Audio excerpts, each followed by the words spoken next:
Que assim seja.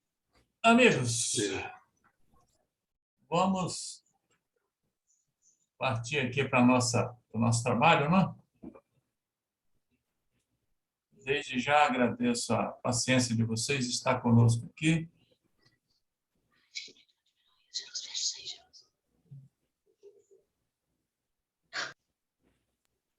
Então, nós paramos aqui nesse parágrafo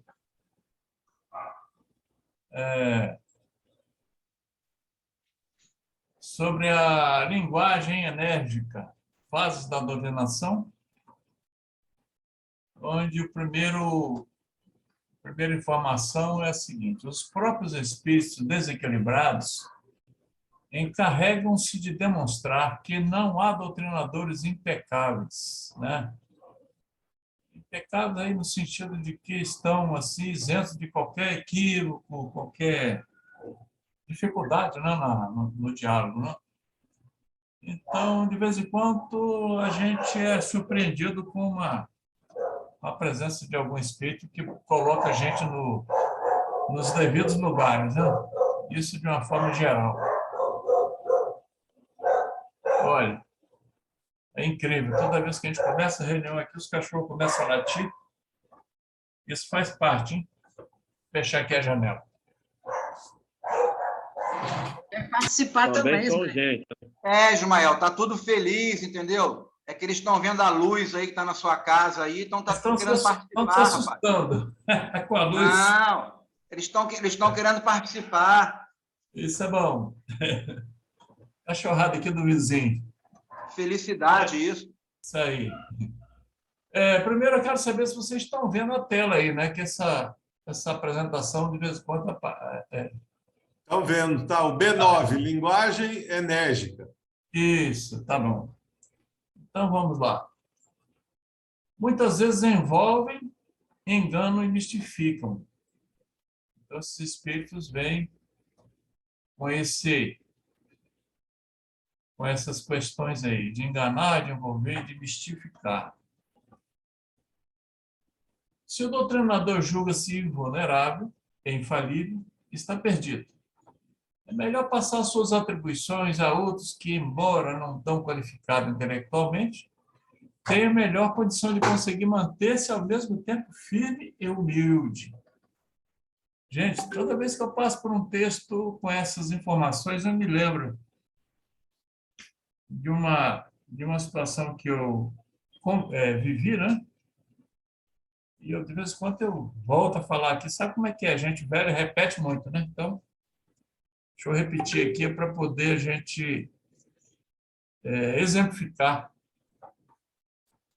Eu participava da reunião mediúnica da Casa Espírita e uma semana depois que eu tinha colado grau na Faculdade de Direito, eu estava assim todo empolgado, né? Agora eu sou o doutor Ismael, né? Conhecedor das leis. Mas eu estava assim muito eufórico, né? E na reunião seguinte à minha formatura, apareceu lá um espírito que não se identificou de imediato. E Dalmi estava dirigindo a reunião, me colocou para conversar com ele. Eis que, para minha tristeza e desespero, aparece lá um desembargador. Ele me botou para baixo dos tapetes, me tratou como se fosse uma formiguinha, né? Pisou em cima e chutou. Mas eu vou dizer uma coisa para você. Naquele dia, e ele saiu do diálogo, né? Até logo, você não tem competência para conversar comigo. Foi a última, eu não esqueci mais disso. Então, eu fiquei, assim, muito chateado com aquilo, e naquele momento eu decidi, não vou mais participar de reunião mediúnica, porque realmente eu sou um fracasso. Mas foi uma das grandes lições que eu recebi, porque o orgulho e a vaidade, eles não levam ninguém a lugar nenhum, né? E a vida continua. Esse cidadão desembargador não era conhecido daqui, mas ele foi colocado ali para poder me puxar as rédeas, né? Você está muito eufórico aí, mas você não é nada. E realmente, o tempo foi passando e eu agora bato o martelo. Ele tinha razão, eu não sou nada mesmo, não. E toda vez que a gente se depara com situações parecidas com essa aí, a gente tem que lembrar, não, olha, nós estamos iniciando uma caminhada. A doutrina espírita é muito nova, esses conhecimentos nossos são muito novos, e ninguém pode se arvorar em conhecedor da doutrina espírita de fio da capa contra a capa. Então, essas lições, elas são muito, muito boas, porque acorda a gente para a realidade, né? Nós estamos aqui como aprendizes, alunos, e quando a gente lê uma coisa dessa, quando o doutrinador julga-se invulnerável, em todos os sentidos, né? Ninguém pode comigo e tal, aí a equipe espiritual coloca uma pedrinha no caminho, para a gente poder tropeçar e ver que realmente precisamos ter humildade. Concorda, Ismael, gente? Ismael, queria aproveitar, você me atinou uma curiosidade aqui, paralela a esse assunto que você está falando, essa questão que muitas vezes a gente aborda da diferença que hoje a gente fala de dialogador, né? E o doutrinador. Você que está nessa área há muito tempo, você está desde a fundação da Casa Espírita, eu nunca tive curiosidade que me aconteceu agora. A Casa Espírita, desde a fundação dela, já trabalhava com esse sistema de dialogador ou, no começo, trabalhava com o doutrinador e migrou para o dialogador? O que você pode nos passar dessa experiência? Para a gente até aprender, porque muitos lugares a gente vê que ainda tem aquele método ainda de ter só o presidente conversando com os irmãos, e outros lugares já tem já os dialogadores, uma equipe de dialogadores. Mas como que foi isso na Casa Espírita? Como é que foi? Teve transição ou já começou desde o início, já foi assim? Alexandre, eu comecei a participar das reuniões mediúnicas quando a Casa Espírita foi fundada. Foi a primeira reunião da Casa Espírita, foi a reunião mediúnica, eu já falei isso aqui, né? Não foi nem reunião doutrinária, começamos com reunião mediúnica. E desde a federação, que era lá na rua Francisco Araújo, esse grupo mediúnico, a maioria deles, né, que participavam lá, alguns permaneceram na federação e parte deles saiu para fundar a Casa Espírita. Arildo, Maria Isabel, Dalmi, Júlio, Wallace, Palhano, o Lírio Zani, todos eles participavam lá da federação. Desde a federação, o sistema era esse: um coordenador e diversos dialogadores para atender as comunicações. Então, a Casa Espírita já começou nesse sistema. Agora, quando você fala dialogador e doutrinador, era um vício que, desde sempre, né, anteriormente, a mania era de doutrinar. Com o tempo é que a gente foi aprendendo com os espíritos, orientadores, que a gente não estava ali para estar ensinando cartilha para ninguém. Nós estávamos ali para dialogar. É um divã, né, qual é a especialidade da psiquiatria, né? Tem um divã lá. Psicanálise, né? Ou psicologia. Psicoterapeuta. É o psicanalista, né? Com o tempo, a gente foi aprendendo olha, você tem que ouvir mais e falar menos. E ver o que a gente sempre fala, né? Qual o ponto de interesse que o espírito está ali, que está se apresentando, que a gente pode atacar no sentido de aproveitar melhor, né? Certo? Então, com o tempo, a gente foi, até o próprio movimento espírita foi mudando, né? De doutrinador para dialogador. Mas até algum tempo atrás, você vê que essa apostila, que eu transformei aqui em apresentação, fala sempre em doutrinador. Nós não estamos aqui para doutrinar o espírito. Até porque tem uns que a gente leva um baile, né? Se você pega um bispo aí, um padre, um arcebispo, coisas, nós não temos nada para ensinar para eles, não, porque eles já sabem tudo. Doutrinar o quê? Né? Nós temos que dialogar com eles. Né? A situação é essa aí. Não sei se deu para atender a sua... Mael? Não. Teve uma época em que nós usávamos a palavra esclarecedor. Sim, sim. Só por uma questão de sinonímia, né? Porque, na realidade, o certo mesmo, eu acho que é dialogar, né? Dialogar, quando você disse aí, é o divã do psicanalista, mas a gente chegou a usar também a palavra esclarecedor. Eu acho que a gente saltou do doutrinador para esclarecedor.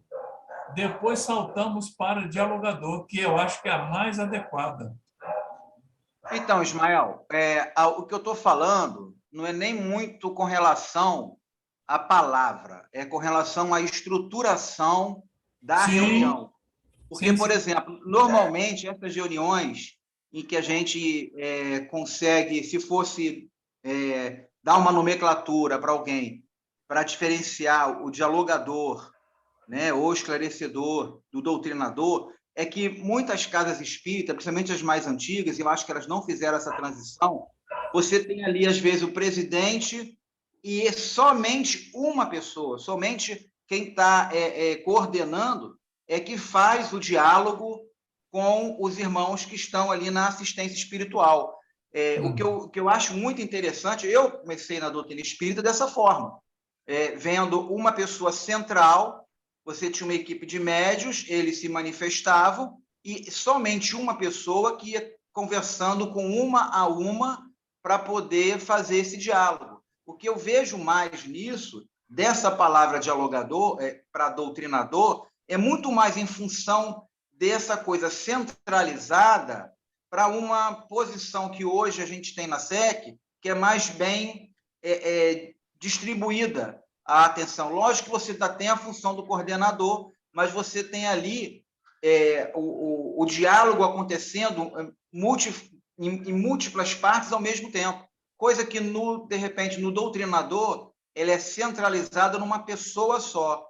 Isso é o que vem mais à minha cabeça quando eu tento diferenciar a reunião mediúnica com um doutrinador e com dialogadores. Posso estar errado, mas é a visão que eu tenho.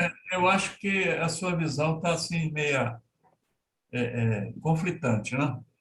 Na palavra doutrinador, mesmo que você utilize diversas pessoas para atender, se ela tiver na cabeça dela que ela tem que doutrinar, poucas casas hoje fazem isso, doutrinar, né? Porque já a quantidade de livros que foram apresentados mostrou para a gente que não é você enfiar na cabeça do cidadão que está ali que ele tem que receber aquela orientação de Jesus. Tem alguns casos que até a gente evita de falar, porque chega um muçulmano, como é que você vai falar de Jesus? Doutrinar ele para Jesus.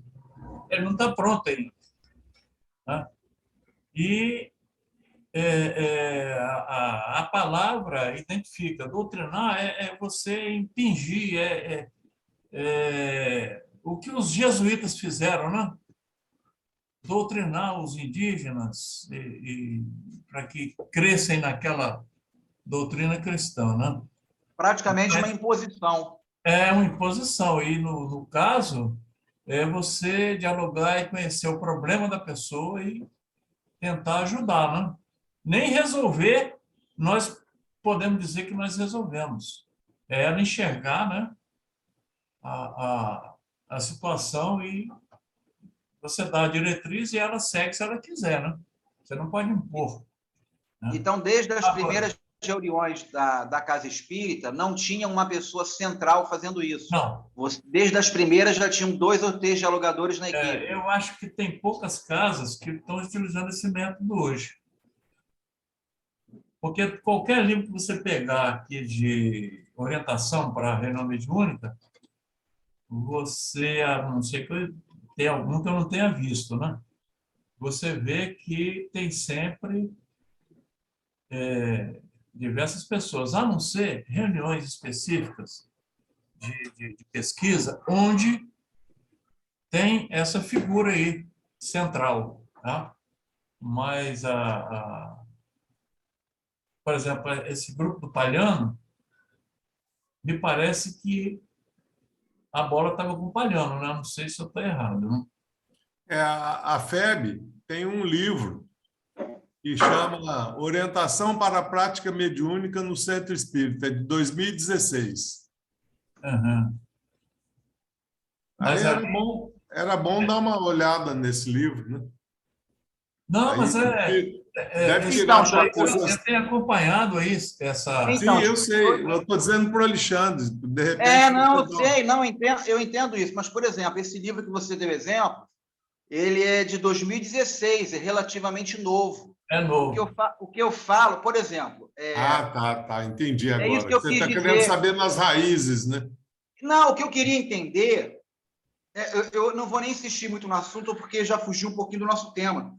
Mas porque o que eu vejo é que algumas casas espíritas que têm esse modelo centralizador, às vezes têm dificuldade de fazer essa passagem para uma reunião onde você vai ter que delegar, digamos assim, outras pessoas para fazer esse diálogo. O que eu percebo, às vezes, é que algumas casas espíritas elas ficam nessa centralização de uma pessoa só conduzir e fazer tudo, e não tem uma equipe de dialogadores. E, às vezes, essa passagem, essa transformação, essa experiência, né, que a Casa Espírita não teve, porque ela já começou ativa nessa função, eu estava querendo entender como que eles conseguem fazer essa passagem. Era isso que eu estava tentando questionar no caso, né?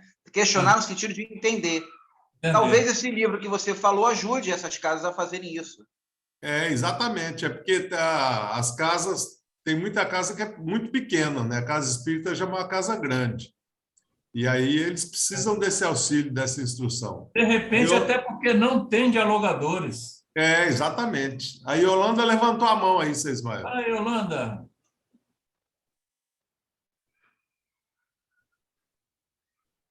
Yolanda? O seu som está fechado. Está sem som aí, Yolanda. Tá, deixa o Vitor tá para lá, ele já não vem mais aqui. Joga algo nele, Yolanda. Tirar aqui, peraí. Ele estava aqui no quarto. Alexandre fez essa pergunta aí dessa transição do doutrinador, esclarecedor para o dialogador. Penso eu, na minha visão, de que nós estamos aí ainda entendendo o que é dialogar. Porque muitas vezes a gente não entendeu, o dialogador ainda não apreendeu o sentido de que dialogar é uma conversa interativa, é uma troca de informações, né? E não, dialogar não é só falar. Eu acho que a gente tem, em alguns casos, a necessidade de entender o que é dialogar, né, com o espírito.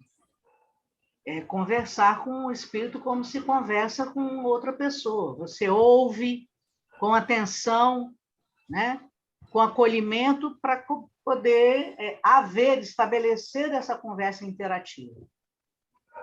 É necessário, em alguns casos, aí, a gente aprender Não é aprender, né? Apreender melhor esse sentido do dialogar.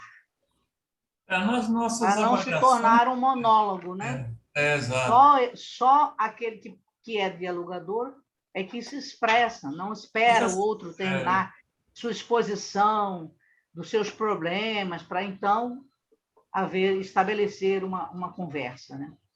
Nas nossas avaliações, a gente sempre chama atenção, né? Para que as pessoas ouçam mais e falem menos. E, às vezes, até os espíritos que estão sendo atendidos, chamam a atenção da gente. Vem cá, você vai deixar eu falar ou não vai? Não é? Não acontece, não já? A pessoa, às vezes, está blá, blá, blá, blá, blá, blá. Eu quero falar, você vai deixar? Muito, muito boa essa freada puxada de freio de mão que o espírito dá de vez em quando para poder acordar, né? Então, nós estamos com esse título de dialogador, mas de vez em quando a gente escorrega, né? E passa a querer doutrinar. Não é só apresentar a doutrina, mas é impor condições. Deu para a gente aprender rememorar aí a situação? Acho que deu, né, Alexandre? Eu, pelo pouco que eu vejo, eu cheguei naquela casa lá uns 20 e poucos anos atrás, uns 30 anos. Não fiquei na época tomar cerveja e tal, mas desde lá eu já observei uma coisa diferente, de que as pessoas que estavam tomando a frente, que alguns ainda estão, eles tinham um lado muito interessante, porque eles partilhavam as situações, eles delegavam, eles não seguravam nada para eles. Eles sempre estavam estendendo o braço para chegar, e as pessoas que estavam chegando ter acessibilidade a tudo igual a eles também. Então, sempre vi isso nessa casa espírita cristã SEC. É a casa do coração, né? Com certeza. Gente, podemos saltar? Podemos, né? Vamos fazer aquela manobra aqui para poder...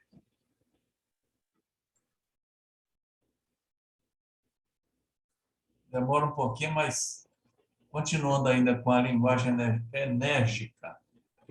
A interferência enérgica, pois, uma questão de oportunidade. Precisa ser decidida à vista da psicologia do próprio espírito, né? É o divã, né? Espírito manifestante, e da maneira sugerida pela intuição no momento. Então, tratemos de afinar a nossa sintonia, né? Para que a intuição possa fluir. Nunca deve ir à agressividade, à irritação, à cólera, e jamais ao desafio. Nunca desafiar. Nossa, isso aí é um perigo, desafiar o espírito. Qualquer um de nós redobra suas energias quando desafiado. E, naturalmente, os espíritos também, né? Tá me desafiando? Você vai ver agora. É humano, é incontestavelmente humano esse impulso, né? A gente sempre quer, né, impor, né? Então, quando você desafia um espírito, coitado do médium, ele sofre horrores.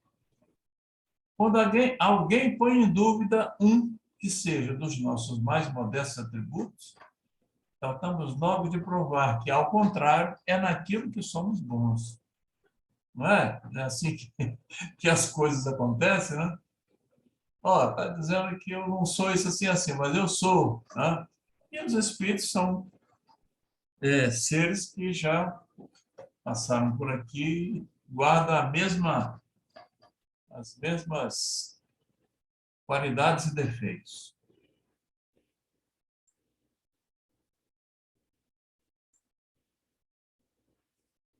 Ademais, seria desastroso recuar, intimidado, depois de observação mais enérgica. Os espíritos também vão, né, querer colocar as coisas no lugar. O espírito perturbado tiraria disto o melhor partido possível para seus fins. Por quê? Por que ele tiraria disto o melhor partido possível para seus fins? Vamos explorar aí para ver como é que estão as nossas lembranças? por que o espírito tiraria disso o melhor partido?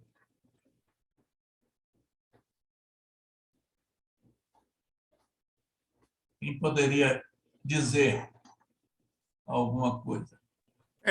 O próprio slide está dizendo, né? Que eles vão aproveitar disso aí. Isso aí quer dizer sintonia. Nós entramos na onda do espírito, né? Sintonizamos com aquela onda perturbadora, né? Deixar cair o padrão vibracional. Aí eles lavam a égua. Aí nós vamos pro como naquelas disputas antigamente. Qual é a arma que você vai usar? Você vai usar a espada ou o rifle ou o florete? Então, você está dando para o espírito a arma que ele quer para o embate, né? Quando o dialogador desafia, entra para o campo da irritação com o espírito, ele já está na sintonia do espírito, né? Se ele está aí, ele já está. E o espírito vai aproveitar isso. Ele já deixou o orgulho, né? E a vaidade, o egoísmo vira à tona. Ele já vibrou ali, o espírito já sentiu que tá, como diz aí a galera, tá na vibe dele. E aí vai aproveitar. Ele vai estar, né? Essa já sintonia, caiu na teia de areia, já. Já caiu. Quando ele irritou, foi grosseiro com o espírito, não teve acolhimento, né? Que a intuição virá da espiritualidade para o atendimento, quando o dialogador atende aquele espírito com acolhimento. Acolhimento significa carinho, humildade, gentileza, né? Aí o espírito vai espernear, mas o dialogador não vai entrar e a espiritualidade vai dar intuição para resolver os problemas. Agora, quando faz isso, ele já vibrou na sintonia do espírito. Perdeu o fim de... Quando acontece isso, tem que ser urgente a mudança do orientador, do dialogador. Porque dali só vai cair mais. Deteriorando, né?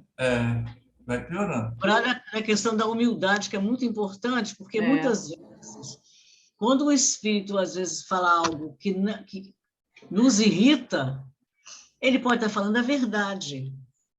Porque é aquela história que os espíritos falam, né? Os amigos espirituais, que os nossos inimigos, ou os nossos desafetos, ou aqueles que querem nos atacar, eles vão no nosso calo. Eles vão pisar justamente onde eles sabem que é a nossa parte fraca. Eles conhecem as nossas imperfeições e vão tentar fazer com que a gente titubeie. A gente tem que ter a humildade de dizer, olha, realmente você tem razão, eu sou assim, mas eu estou me esforçando para mudar. Não é? E isso aí eu acho que já abre um pouquinho, já diminui um pouquinho aquela animosidade. E não realmente, como vocês estão falando, que é óbvio, ficar batendo boca, né? Ficar ali se sentindo melindrado, que isso aí é coisa de infantilidade e sintonia, mas buscar até acolher o que ele está falando, desde que ele não esteja desfazendo, que ele não esteja nos agredindo, mas entender que muitas vezes ele está falando a verdade, e a gente tem que ter a humildade de reconhecer e dizer para ele, né, que a gente está reconhecendo, mas que a gente não vai ficar parado naquele momento, naquela circunstância, naquela imperfeição. A gente está se esforçando, que todos devem se esforçar para melhorar. Ismael, a Elizabeth levantou a mão aí. Vamos lá, Elizabeth. Na realidade, quem vai falar, quem gostaria de falar seria eu, porque eu entendo um pouco de que as coisas começam a acontecer assim, porque, por invigilância dos colaboradores,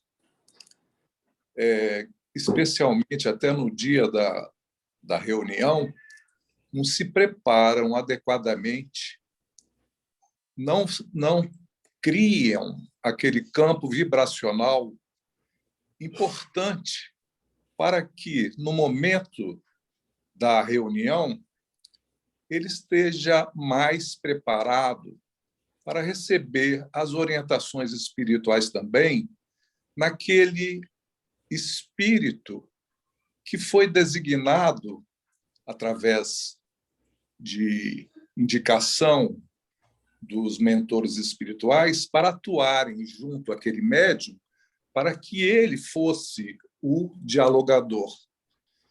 E, possivelmente, por essas falhas, por essa invigilância, digamos assim, começa a abrir esse campo negativo que vai facilitar que ele, inclusive, se exalte ou queira impor as suas ideias de uma forma mais abrupta, deixando de ser, na realidade, um psicoterapeuta. É verdade. Ouvir e ouvir. É como fazem esses trabalhadores que ajudam nessas campanhas de suicídio, né? É ouvir, para a pessoa desabafar, né? Para entrar numa outra sintonia, para ir facilitando as coisas, e ele conhecer esse indivíduo. É assim também com os espíritos, porque são falhos iguais a nós. Têm as mesmas imperfeições e qualidades que nem nós. E é através de ouvir é que a gente vai conhecer as pessoas. O médico precisa que o paciente fale as suas dificuldades, as suas dores, para ele poder medicar. Isso. Não é assim? Com certeza. Como diz sempre, assim, qual o centro de interesse? O André Luiz fala muito nisso, né? Qual o centro de interesse? É isso aí. Para você traçar o roteiro, né, de medicação. Exatamente, né? Isso aí. Você vai diagnosticar. Isso. Agora, você me fez lembrar o livro de André Luiz, Desobsessão, que ele tem uma sequência de orientação para o dia de reunião, né? Exato. Então, ele já começa ao levantar-se pela manhã. Exatamente. Ele começa desde... Nossa, mas é espetacular esse livro. Quando a gente se levanta, o que é que tem que fazer? Vai para o serviço, comportamento na sequência, assim, saiu de casa, vai para o serviço, né? Em público, né? Na condução ali, até na hora da reunião e durante e até depois da reunião. Então, essas orientações desse livro de obsessão são espetaculares. Mas isso que você está falando é real mesmo. A gente tem que ver o que a gente vai procurar na casa espírita. Porque, na minha mente, quando eu vou para a casa espírita, eu vou já com a mente preparada para ser um instrumento de auxílio e ajuda para o próximo. Se a gente chegar ali e começar a interagir diferente com a gente mesmo, com o que nos rodeia, e aqui um pouquinho pensar no nosso bem-estar primeiro, aí algumas coisas vão sair do normal. Então, quando eu vou na casa espírita, independente seja encarnado ou descarnado, eu tenho que ter em mente, eu me prontifiquei a doar um tempo meu para quem tiver que precisar. Então, aí muda. Quando a gente vai assim, a gente vai com mais paciência, mais tolerância e vai ajudar o próximo. Preparando-se, desde o levantar-se. Eu também penso dessa forma. Eu acho que a gente tem que estar se separando mesmo. Concordo plenamente com o que vocês disseram.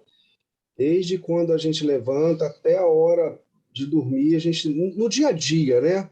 E já aconteceu comigo um caso de estar lá na reunião mediúnica e veio o espírito e o irmão que estava ali na orientação, ali dialogando, ele começou assim, eu percebi que ele estava nervoso com o espírito. Aí o espírito virou para ele e falou assim: você está nervoso? Você está nervoso? Eu fiquei, meu Deus, que situação, né, Nali? Então, a gente tem que saber dialogar ali e não entrar nessa, como a irmã falou ali, nessa vibe do espírito, porque senão ele vai querer fazer uma bagunça, né? Você está nervoso por quê?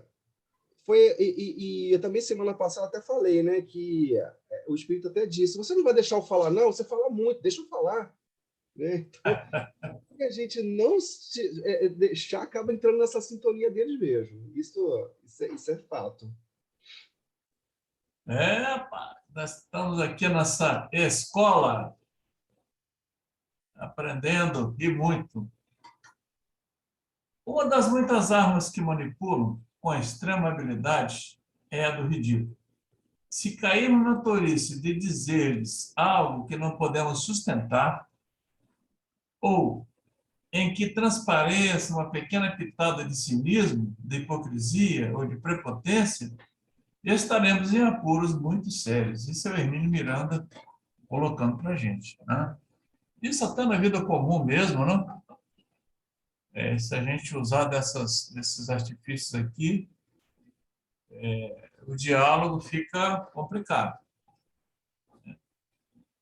E aí os espíritos aproveitam, manipulam essa questão aí. Dificilmente a gente vai conseguir se desembaraçar desse enrosco aí.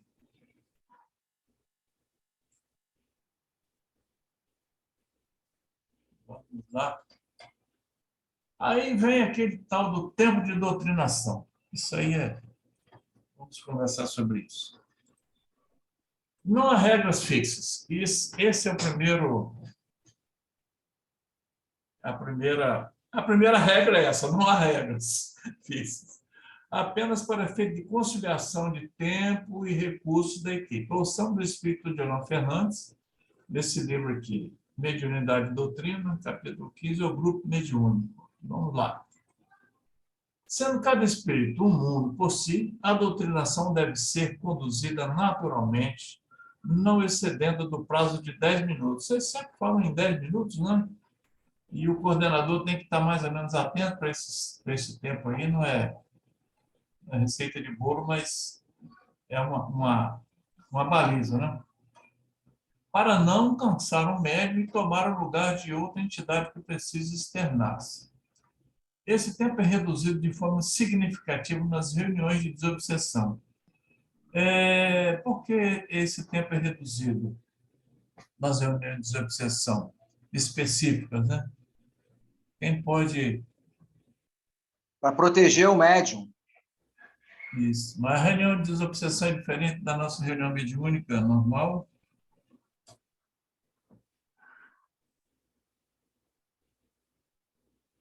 O que vocês acham? Quando ele fala em reunião de desobsessão, é aquela reunião mais pesada, vamos dizer assim, entre aspas, né? Em atendimentos específicos, né? De espíritos assim, muito arraigados no perseguições e tal, né? Então, são espíritos com uma carga negativa muito grande. Quanto mais tempo você demorar conversando ali, o médium vai se desgastar muito mais, né? Aí nós temos que ter um bom senso de conduzir o diálogo e o coordenador prestar atenção para ver se o médium está se esgotando muito e tentar limitar esse tempo, né? A fim de preservar também o médium. Vocês concordam com isso? Sim. Eu creio que é isso mesmo, né? Desgasta muito o médium. E também nem todo médium tem condição de receber um espírito com uma carga muito grande, né? Normalmente, alguns grupos estão mais adequados, né? Preparados para essas reuniões de obsessão.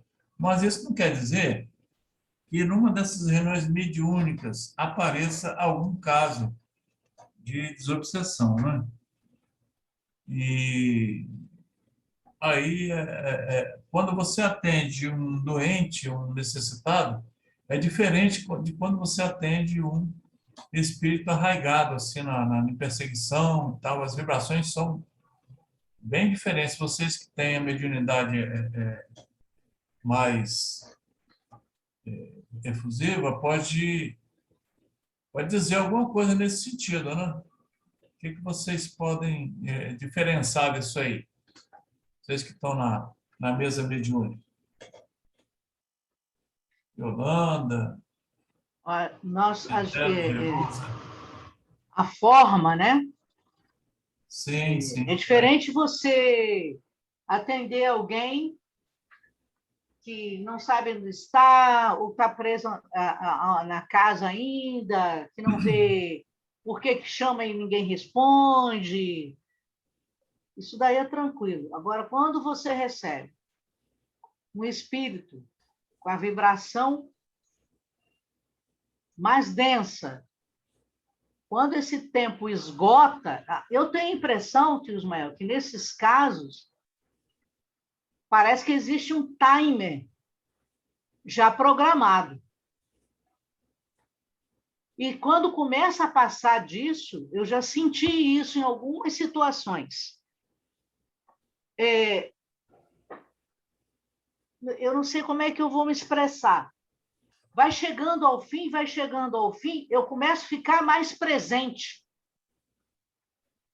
Eu começo a tomar conta mais de mim.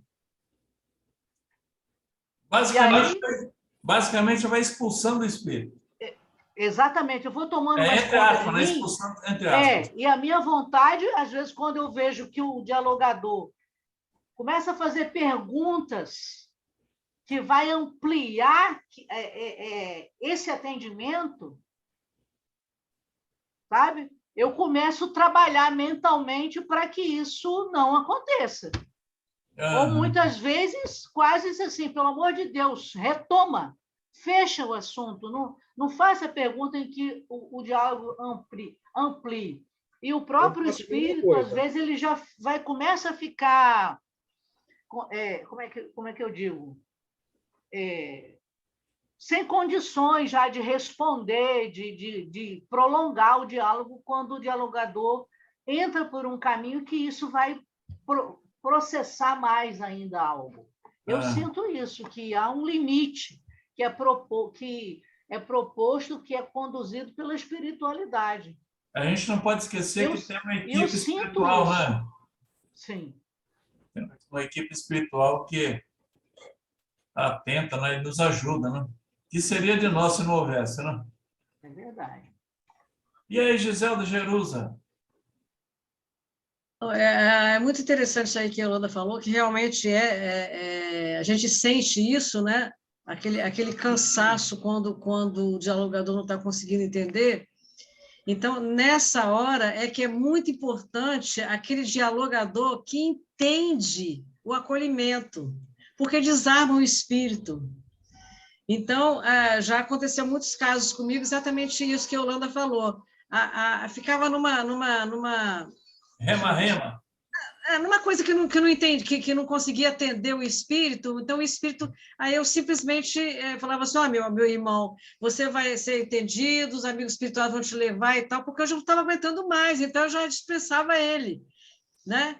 E agora, quando chega aquele dialogador que sabe falar, que vem e que entende, e desarma o espírito, é uma maravilha, aí você vê completamente a diferença nessa hora, principalmente, né, Yolanda? É vero. Eu sinto a mesma coisa. Já passei por várias situações assim também. Parece que a gente vai ficando cansado, né? A gente vê que parece, como o Ismael falou, fica naquele rema-rema e a gente mentalmente já começa, vai com os amigos espirituais, vai que vão te conduzir, porque senão a gente fica muito cansado. O coordenador do grupo tem que estar muito atento, né? Quando o diálogo começa a andar em círculos, né? Vai lá e volta, está na hora de parar. O coordenador tem que correr lá e, vou encerrar por aqui e tal, dá um jeitinho aí, para poder a coisa não piorar, né?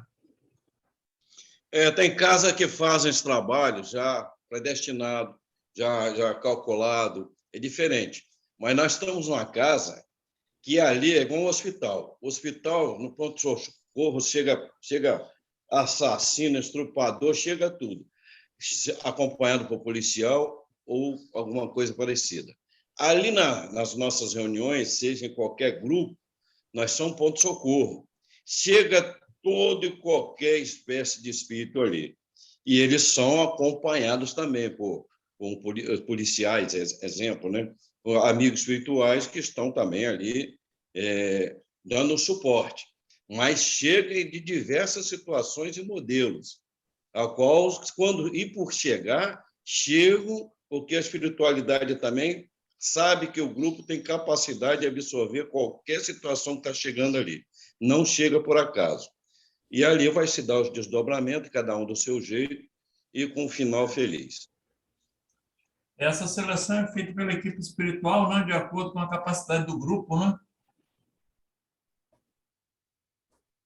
Vamos lá. Levando em consideração, né, tio Ismael, que o dialogador, ele não vai resolver o problema. Em 5 minutos, já é. Né? Ele não vai resolver. Não. Esse atendimento, né, não é para resolver o problema. É aquele curativo, né, que volta na próxima semana para fazer o segundo. É por aí. Tá certo. O doutor Bezerra tem uma orientação que ele passou para a gente uma vez, tempos atrás, né? Nós não deveríamos ter a pretensão de resolver todos os problemas. Vamos fazendo a nossa parte e aguardando de Deus o resultado. Né? Vamos com o intuito de colaborar, de ajudar e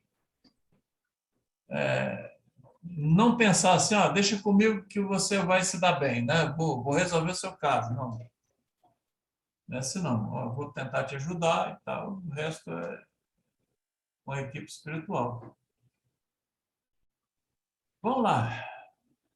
O médico doutrinador não deve esperar... Ele está chamando médico doutrinador, médico dialogador. Por quê? Né? Porque tem o caso da inspiração, né? O médico doutrinador, dialogador, não deve esperar que o espírito modifique o seu modo de pensar num diálogo rápido. É o que você falou, Yolanda. Acabou de falar, né? Em 5 minutos, né? A sua função básica é fornecer a ela um novo acervo de ideias para suas conclusões pessoais. Nossa função básica é essa, fornecer um novo acervo de ideias. Jamais se esqueça que o espírito é apenas uma pessoa desencarnada. E às vezes a gente esquece disso, não é? Esquece que é uma pessoa desencarnada, só não está com o corpo físico. Nós estamos no campo ilusório, eles estão na realidade e a gente acaba pensando diferente. Ao contrário. Posso dar uma experiência? Eu tinha esse último parágrafo aqui, quando ele fala jamais se esqueça que o espírito é uma pessoa desencarnada. Eu tinha assim um pouquinho... hoje não, hoje já trabalhei muito bem isso, mas logo no início, sempre que vinha alguma irmã e vinha com alguns trejeitos, aquilo me bloqueava um pouco. Eu ficava com um pouco de vergonha, porque eu ficava assim, imagina, um homem barbudo desse, com um trejeito de aquilo para mim, e eu trabalhei muito bem nisso, a questão de jamais se esqueça que o espírito é apenas uma pessoa desencarnada. Então, assim, eu ficava com um pouco de vergonha, acho que eu cheguei até a conversar isso com o Charcot e o povo que estava no dia da reunião. Gente, sempre que vem um espírito, né, feminino, e eu chego naqueles trejeitos, eu ficava com muita vergonha. Depois eu trabalhei isso normal. Hoje não tem mais problema. Alexandre, você Alexandre, estava falando, Alexandre Hernandes. Alexandre, você me fez lembrar de um médium que está até desencarnado hoje. É o... esqueci o nome dele. Meu Deus. O médico trabalhava com a gente lá, que tinha aquela expansibilidade, que passava alguém por trás dele, ele tomava esqueci choque. O nome dele, gente. Gilberto. Gilberto. Você está falando isso aí, me fez lembrar de uma vez que o Gilberto ia fazer um atendimento. Antes de fazer o atendimento, às vezes ele conversava comigo, ele sentava do meu lado assim, né? Aí ele falou assim, meu amigo, eu estou numa situação muito difícil. Eu vou ter um aborto aqui agora. Mas como é que pode eu ter um aborto se eu sou homem? E na hora lá, eu falei, Gilberto, você esqueceu que quem vai ter um aborto é o espírito? Não é você, rapaz. Fica quieto aí e faz o atendimento, né? Gente, mas é impressionante, né? Como é que passa para o médium aquela característica, né? E ele passa para a gente essa informação, né? E você está falando aí sobre isso, eu me lembrei Já desse senti caso, até a dor no útero, eu. né? Entendeu o que é isso? Mas aí também tem um caso contrário, né? De, às vezes, a médium, né? Ter um atendimento e o espírito achar ruim. Que é isso? Que negócio é esse? Eu estou de brinco? Que negócio é esse? Passa a mão, né? Quem foi que colocou esse brinco, né? E a médium fica em situação complicada, né? Mas são essas coisas, esses fatos que chamam a atenção da gente para a realidade. Eu estou achando fantástico esse relato aí que eles falaram, porque mostra como que o pensamento age sobre o cérebro e para a gente ter certeza que o cérebro é que comanda o corpo. Porque se não fosse assim, como que o Helder ia estar sentindo dor no útero, que ele não tem o útero? Pois é. Então, eu estou achando isso fantástico, essa explicação. Uma profundidade que dá para a gente entender o pensamento agindo sobre o cérebro, mesmo que seja um pensamento externo ao encarnado. Olha que maravilha que é isso, hein? Condicionamento, né, Chacur? Condicionamento. Tantos anos encarnado num corpo, né, cuja identidade, como é que se diz? É o mesmo fisicamente, a pessoa fica com aquela sensação realmente. O perispírito, né? E o espírito guarda aquela forma, né? Além disso que você está falando, Gisela, eu estou achando a beleza de entender como que o pensamento age sobre o cérebro, porque o cérebro é que comanda o corpo. Então, o pensamento do espírito, que não é o espírito encarnado, passa para o cérebro do encarnado e ele passa a sentir o que o espírito está sentindo, através do pensamento. É muito, muito bonito isso aí. É incrível. Muito interessante.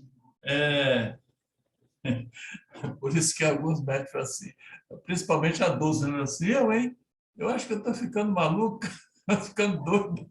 Esse negócio não existe, mas é incrível mesmo.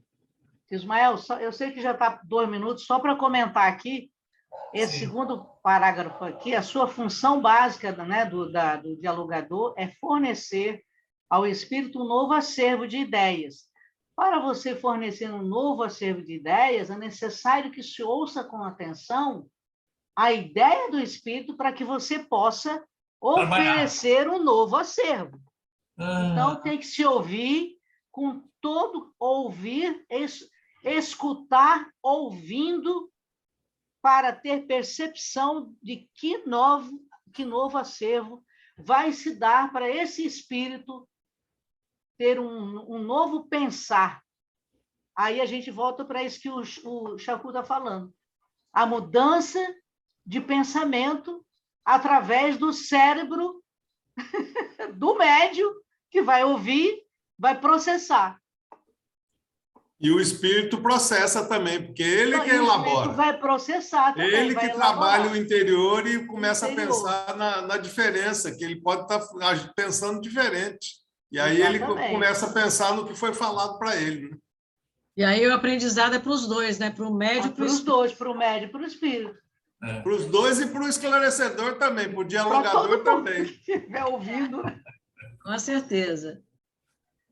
É muito aprendizado, né? Meu Deus, doutrina maravilhosa. Gente, como nós alcançamos aqui o horário,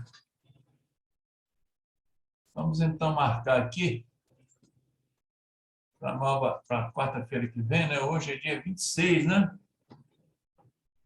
26/1.